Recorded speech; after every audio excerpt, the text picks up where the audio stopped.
Juan decía que cuando el punto de encaje se desplaza a otra posición, un nuevo conglomerado de millones de filamentos energéticos entran en juego en esa nueva posición. Los brujos de la antigüedad, al ver esto, concluyeron que ya que el resplandor de la conciencia está siempre presente en cualquier lugar donde el punto de encaje se encuentre, automáticamente la percepción se realiza en esa ubicación. Por supuesto que el mundo resultante no puede ser nuestro mundo de eventos cotidianos, sino que tiene que ser otro. Don Juan explicó que los brujos de la antigüedad distinguieron dos tipos de desplazamiento del punto de encaje. Uno, era el desplazamiento a cualquier posición en la superficie o en el interior de la bola luminosa. Un desplazamiento al cual llamaron cambio del punto de encaje. El otro, era el desplazamiento a posiciones fuera de la bola luminosa, al cual llamaron movimiento del punto de encaje.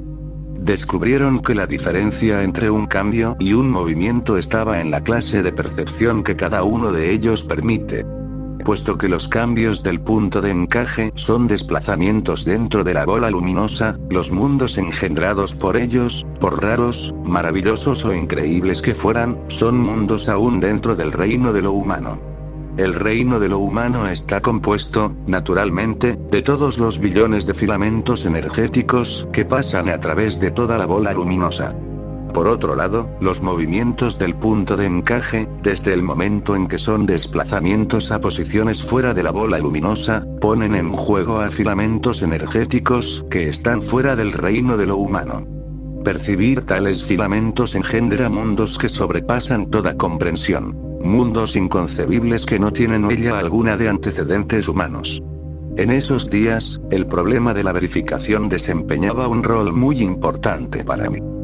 Discúlpeme don Juan, le dije en una ocasión, pero este asunto del punto de encaje es una idea tan rebuscada, tan inadmisible que no sé cómo tomarla o qué pensar de ella. Hay algo que puedes hacer, replicó. Ve el punto de encaje. No es tan difícil verlo.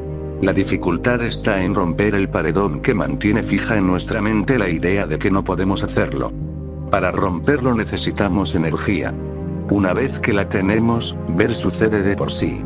El truco está en abandonar el fortín dentro del cual nos resguardamos. La falsa seguridad del sentido común. Es obvio, don Juan, que se requiere de mucho conocimiento para poder ver. No es solo cuestión de tener energía. Créeme que es solo cuestión de energía. Tener energía facilita poder convencerse a uno mismo que sí se puede hacer, pero para ello, se necesita confiar en el nahual. Lo maravilloso de la brujería es que cada brujo tiene que verificar todo por experiencia propia. Te hablo acerca de los principios de la brujería, no con la esperanza de que los memorices, sino con la esperanza de que los practiques. Por cierto que don Juan estaba en lo correcto acerca de la necesidad de tener fe, y de confiar en el nahual. En las primeras etapas de los 13 años de mi aprendizaje con don Juan, me dio mucho trabajo afiliarme a su mundo y su persona. Tal afiliación requería confiar implícitamente en él como el nahual y aceptarlo sin duda ni recriminaciones. El papel que desempeñaba don Juan en el mundo de los brujos se sintetizaba en el nombre titular que sus congéneres le otorgaban. Lo llamaban el nahual. Me explicaron que se puede otorgar el nombre titular de nahual a cualquier persona, hombre o mujer, dentro del mundo de los brujos, que posea una específica configuración energética, semejante a una doble bola luminosa. Los brujos creen que cuando una de tales personas entra en el mundo de la brujería, la carga extra de energía se convierte en capacidad para guiar. De esta manera, el nahual se convierte en la persona más apropiada para dirigir, para ser el líder. Al principio, sentir tal fe y confianza en don Juan era para mí algo no solamente inaudito sino aún molesto. Cuando discutí esto con él, me aseguró que confiar de tal forma en su maestro le había resultado igualmente difícil. Le dije a mi maestro lo mismo que tú me estás diciendo ahora, explicó don Juan. Mi maestro me contestó que sin esa fe y confianza en el nahual no hay posibilidad de alivio y, por consiguiente, no hay posibilidad de limpiar los escombros de nuestras vidas a fin de ser libres. Don Juan reiteró cuán en lo cierto estaba su maestro. Y yo reiteré mi profundo desacuerdo. Le conté que yo había crecido en un ambiente religioso rígido y coercitivo que todavía me perseguía en mi vida actual. Las declaraciones de su maestro, y su propia aquiescencia a su maestro, me recordaban el dogma de obediencia que tuve que aprender de niño, el cual yo aborrecía sobre todo lo demás. Cuando habla usted acerca del Nahual, me suena como si estuviera usted expresando una creencia religiosa, le dije. Puedes creer lo que se te dé la gana, contestó don Juan. El hecho es que sin el Nahual no hay partida. Yo sé y te lo digo. Así lo dijeron todos los nahuales anteriores a mí. Pero no lo dijeron como asunto de importancia personal, ni yo tampoco. Decir que sin el Nahual no se puede encontrar el camino, se refiere por completo al hecho de que el Nahual es un Nahual porque puede reflejar lo abstracto, el espíritu, mejor que los demás. Pero eso es todo. Nuestro vínculo es con el espíritu mismo y solo incidentalmente con el hombre que nos trae su mensaje.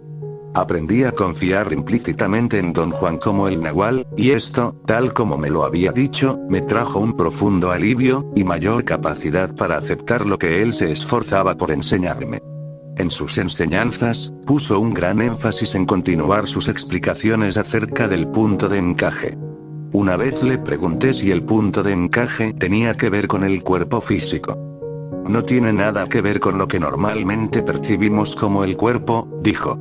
Es parte del huevo luminoso, el cual es nuestro ser energético. ¿Cómo se desplaza? Pregunté. A través de corrientes energéticas, que son como empellones de energía que se sienten afuera o adentro, no del cuerpo sino del huevo luminoso. Generalmente, son corrientes impredecibles que ocurren de por sí. Con los brujos, sin embargo, son corrientes predecibles, controladas por el intento de ellos. ¿Puede usted sentir esas corrientes, don Juan? Todo brujo las siente. Y lo que es más, todo ser humano las siente. Lo malo es que la gente común y corriente está muy ocupada con sus problemas y no le presta atención alguna a este tipo de sensaciones. ¿Qué siente uno al recibir una de esas corrientes? Como una leve molestia. Una sensación vaga de tristeza seguida inmediatamente por una desmedida euforia. Ya que esa clase de tristeza o de euforia no tienen fundamento real, nunca los consideramos como verdaderos asaltos de lo desconocido, sino como inexplicables arranques de mal o de buen humor. ¿Qué pasa cuando el punto de encaje se mueve afuera del huevo luminoso? ¿Se queda colgando afuera o está atado a él? Empuja el contorno de la formación luminosa hacia afuera, sin romper sus límites energéticos. Don Juan me explicó que el resultado de un movimiento del punto de encaje es un cambio total en la estructura energética de los seres humanos. De ser una bola o un huevo luminoso, se convierte en algo parecido a una pipa de fumar. El pitillo de la pipa es el punto de encaje, y el cuenco es lo que queda de la bola luminosa. Si el punto de encaje continúa moviéndose, llega un momento en que la pipa luminosa se convierte en una delgada línea de energía. Don Juan prosiguió explicando que los brujos de la antigüedad fueron los únicos que lograron esta proeza de transformar la estructura energética del huevo luminoso a línea. Y yo le pregunté que si con esa nueva estructura esos brujos seguían siendo seres humanos. Por supuesto que seguían siendo seres humanos, dijo. Pero creo que lo que tú quieres saber es si eran hombres de razón, personas dignas de confianza, ¿verdad? Pues no lo eran del todo. ¿De qué manera eran diferentes? En sus intereses y expectativas. Los esfuerzos y preocupaciones humanas no tenían para ellos ningún significado. Además, hasta tenían un diferente porte físico. ¿Quiere usted decir que no parecían seres humanos? Ya te dije que eran hombres como todos nosotros. ¿Qué otra cosa podrían ser? Pero no eran del todo como tú o yo esperaríamos que fueran. Si me pongo a decirte de qué manera eran diferentes, me metería en camisa de 11 varas. ¿Conoció usted alguna vez a alguno de esos hombres, don Juan? Sí, conocí a uno. ¿Cómo era? En cuanto a apariencias, era como una persona común y corriente. Lo que era insólito era su comportamiento. ¿De qué modo era insólito? Todo lo que te puedo decir es que el comportamiento del brujo que conocí es algo que sale de lo imaginable. Pero convertirlo en un asunto solo de comportamiento es engañoso. Ese brujo es alguien a quien realmente uno debe ver para poder apreciar.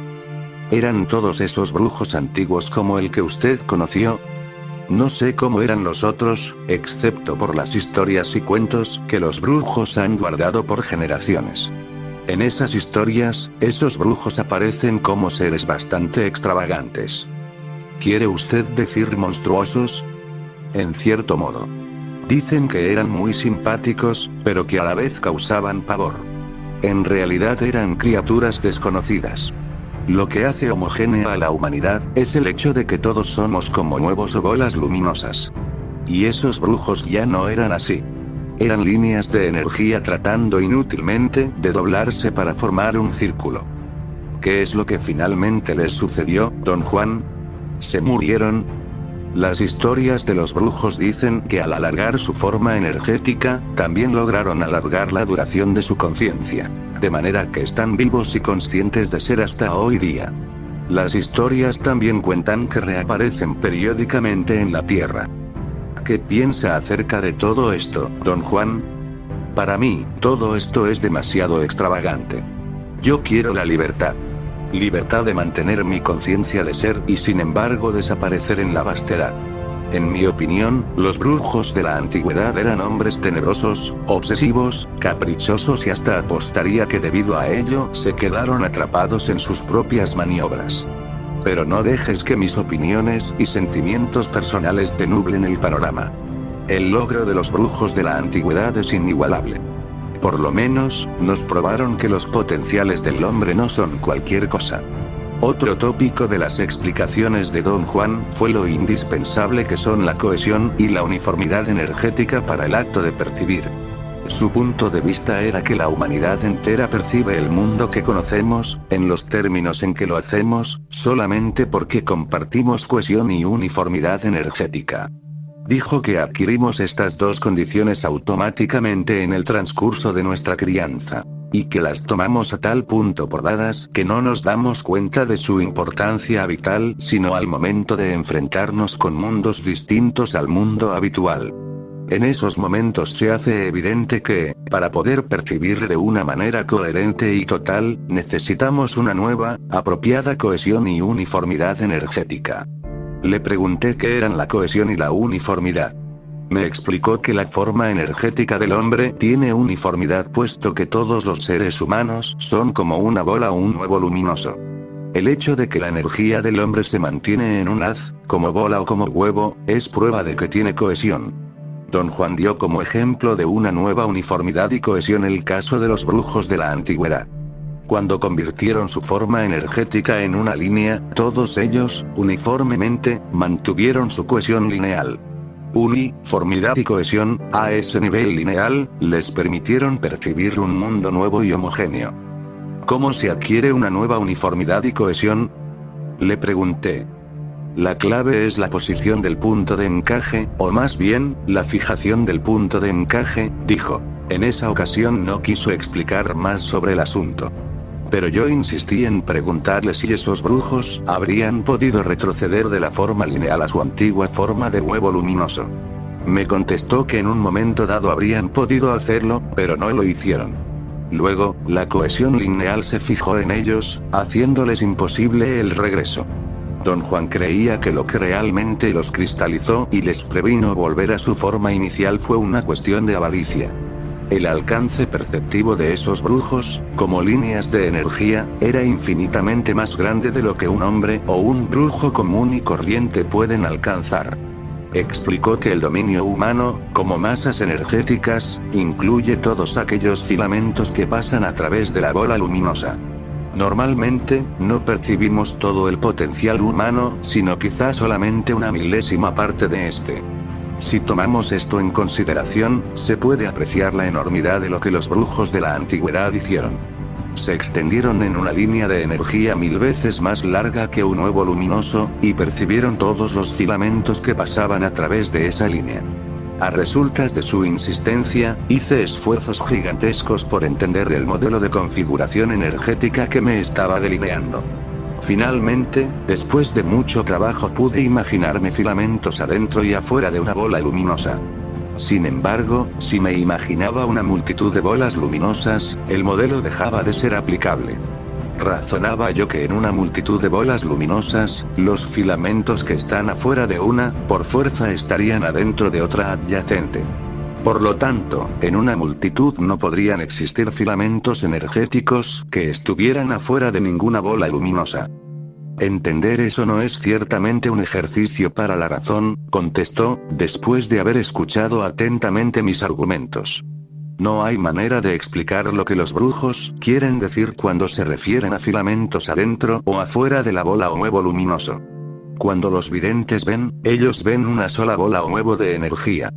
Si hay otra bola al lado, la ven de nuevo como una sola y aislada bola de energía. La idea de una multitud de bolas luminosas te viene de las muchedumbres humanas. En el universo de la energía, existen únicamente individuos solos, rodeados por el infinito. Pero todo esto, tienes que verlo tú mismo. Arguí que era inútil decirme que lo viera yo mismo, puesto que él sabía muy bien que yo no podía. Me propuso entonces que tomara prestada su energía y la usara para ver. ¿Cómo puedo hacer eso? Tomar prestada su energía. Muy simple. Con mi energía puedo hacer que tu punto de encaje se desplace a otra posición más adecuada para percibir energía directamente. Tal como me acuerdo, esta fue la primera vez que él me habló intencionalmente acerca de algo que hacía conmigo desde el principio de mi aprendizaje. Hacerme entrar en un incomprensible estado de conciencia que ponía en tela de juicio mi idea del mundo y de mí mismo. Un estado al cual él llamaba la segunda atención. Para lograr que mi punto de encaje se desplazara a una posición más adecuada para percibir energía directamente, don Juan solía darme, con la palma de su mano, un golpe en la espalda, entre los omóplatos, con tal fuerza que me hacía perder el aliento. En la ocasión de la que estoy hablando, su golpe pareció causarme un desmayo o quizá me dormí. De repente vi o soñé que veía algo literalmente más allá de las palabras. Brillantes filamentos de luz salían disparados por todos lados. Filamentos luminosos indescriptibles. Decir que eran filamentos de luz es un eufemismo disparatado para determinar algo que, de no ser por don Juan, jamás hubiese entrado en mis pensamientos. Cuando recuperé el aliento, o me desperté, don Juan me preguntó en un tono de gran expectativa: ¿qué fue lo que viste? Y cuando le contesté sinceramente: su golpe me hizo ver estrellas, se dobló de risa. Recalcó que yo no estaba todavía listo para comprender percepciones fuera de lo usual.